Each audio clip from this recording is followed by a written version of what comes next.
Hi there, it's Nicole here today with a paper doll art journaling page. This page features some pattern papers from the Simon Says Stamp October 2014 card kit. I always like to use up my pattern papers, and it kind of limits my choices when doing that. The background for my page, however, came from another paper simply because the papers in the kit are 6 by 6 and my art journaling pages are all 6 by 8. I have started by stamping one of the Julie Nutting doll stamps on some text paper, and I'm going to set that aside for a second, and I'm going to take these 6 by 6 pattern papers and stamp several of them on these pattern papers so that I can layer the outfits and designs by fussy cutting them and layering and piecing them together. So even this little brown scrap of paper from the kit. This is just a great way to use up some supplies from a card kit.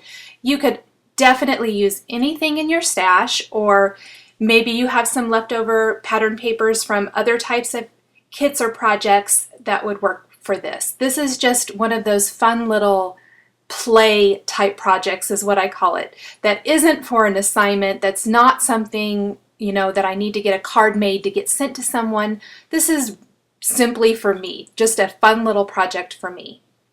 Now I am using the My Favorite Things Hybrid Black Licorice Black ink. It will work with the Copic markers. I found that it works great as long as you don't overly saturate your paper, especially because I'm using a pattern paper to color on with my Copic markers, which isn't like the standard kind of cardstock that's recommended. So you just kind of have to maybe be a little more careful, let the layers dry in between laying down each color for your shading and things like that. But otherwise, I say go for it. I think it works great.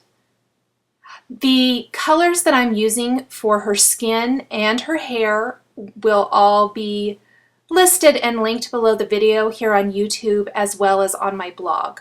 The individual marker colors, because I forget to set my caps up a lot when I'm coloring, and so it makes it kind of hard maybe to see exactly what colors I'm using, so I've been trying to link all of those. Now, I thought it would be fun for my page here today to create a kind of witch themed page, because this was my October page. I know we're way past that now, but I thought it would be kind of fun to do something completely different and not do a actual hair color. So, well, maybe some people have this hair color. It's really cool. I think it's really fun to do this. So I've used green markers to give her some green hair, which I think complement her outfit really nicely, because she's kind of got that purple and orange thing going in her outfit here once I get all of those pieces fussy cut and layered together.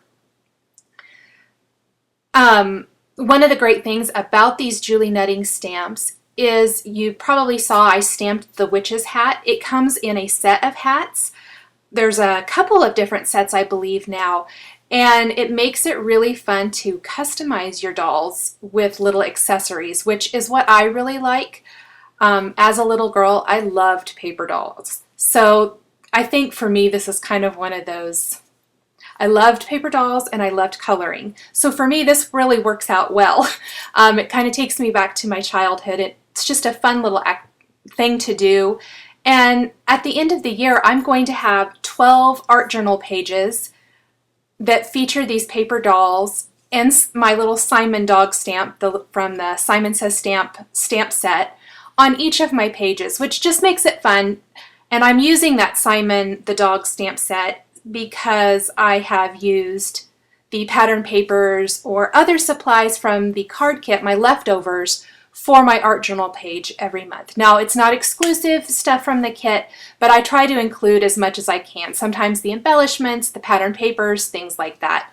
So I guess it's just kind of a fun, it will be a fun overview of the entire year. And maybe when we get to the end of the year, I can do a little video that shows all of the pages in my album. I think I would really like to go forward next year with this as well. It's maybe I'll change it up a little bit, I don't know. But I think it's so fun. I love dressing up the little dolls. I love coloring their skin. I love everything about it. So I am a few months behind. I have several started that are like in production, I guess I want to say, that aren't all the way finished. I have a lot of the dolls done, but not a lot of the backgrounds. So I need to just kind of get those finished up and get those videos up for you guys. So I am going to cut out part of my fussy cutting here, and I will be back with you in just a second.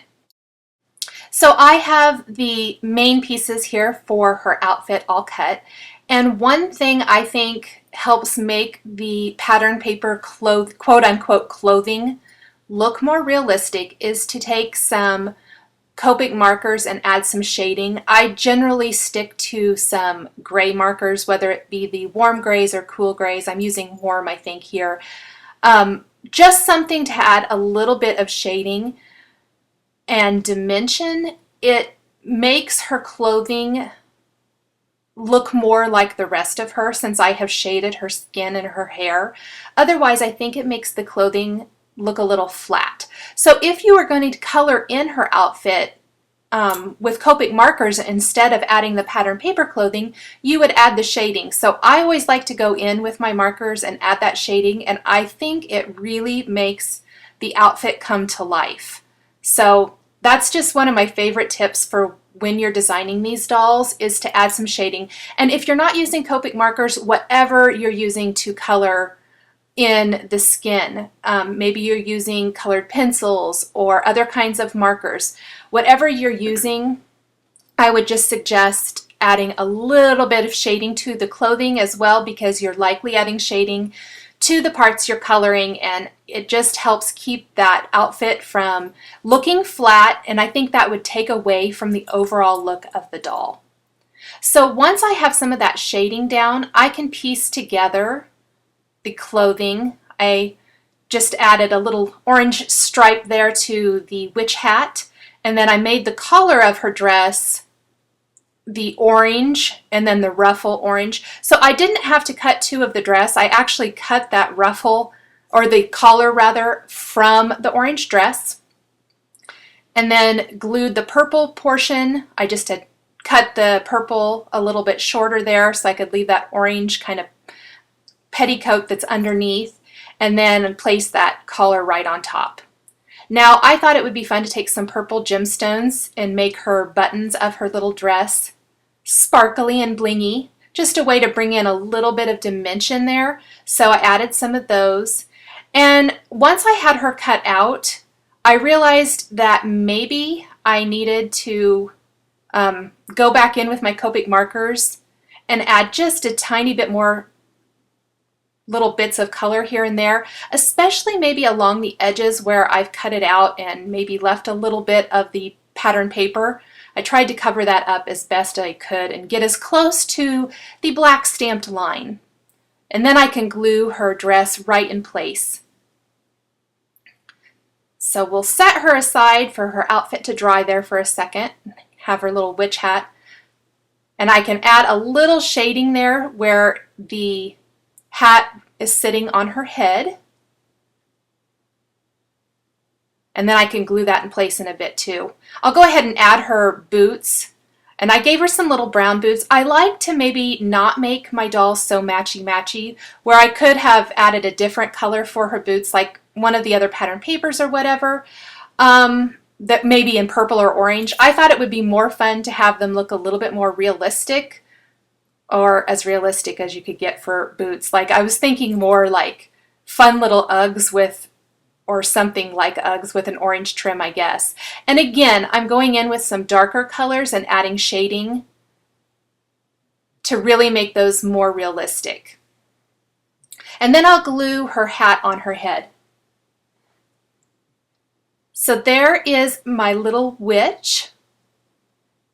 And I went over her hair with the Wink of Stella clear glitter brush marker because I thought it would be kind of fun to have a little bit of bling and sparkle there.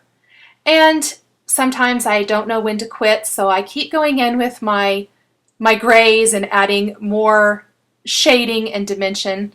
You probably wouldn't have to do that. Sometimes I like to fuss with it a little too much probably, but it's fun.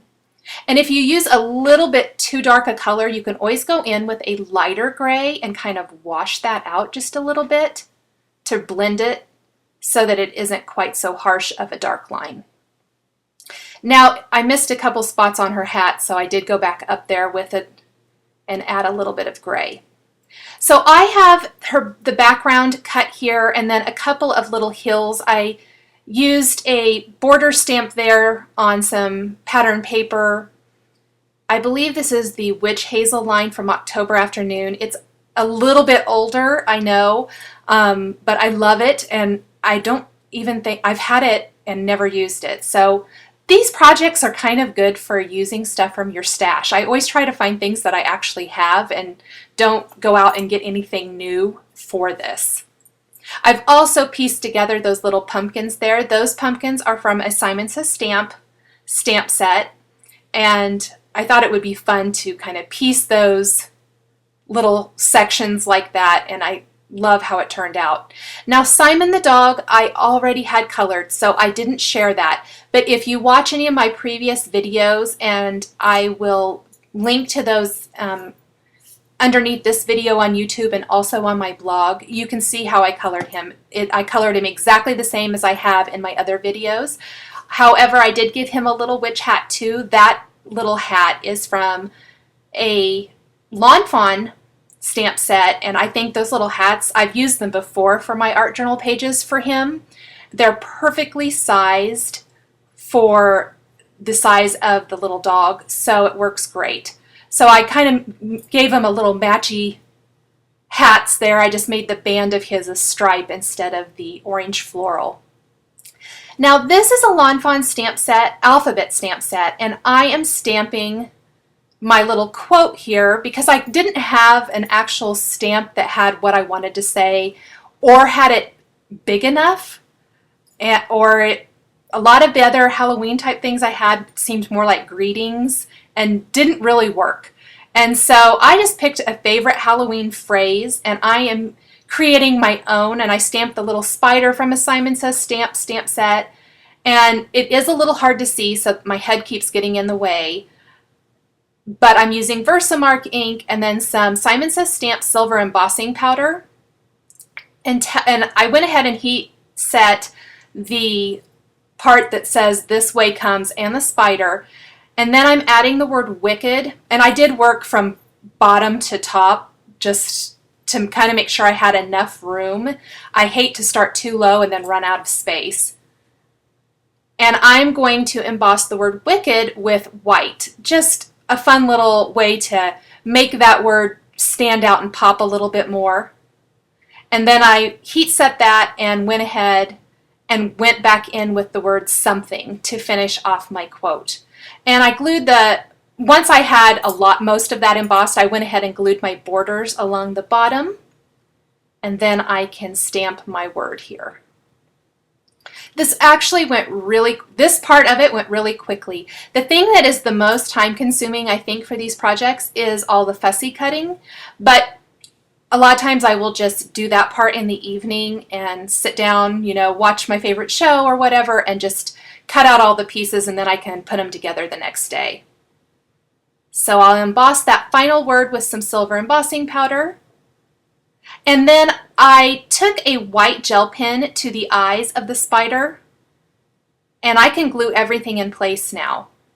So I have my pumpkins and my little dog. The dog does have glossy accents over the eyes and the nose to really make them pop. In my previous videos, you'll see how I did that because I really think that adds a lot to him. And then finally, I thought that space up there above the little phrase needed something, so I took the bats from the Simon Says stamp set that I'm using here and added 3 of those and embossed those with black embossing powder. I hope you've enjoyed this video showcasing my October 2014 paper doll art journaling page. The supplies I've used are listed and linked below the video on YouTube. Thanks for watching, and we will catch you next time.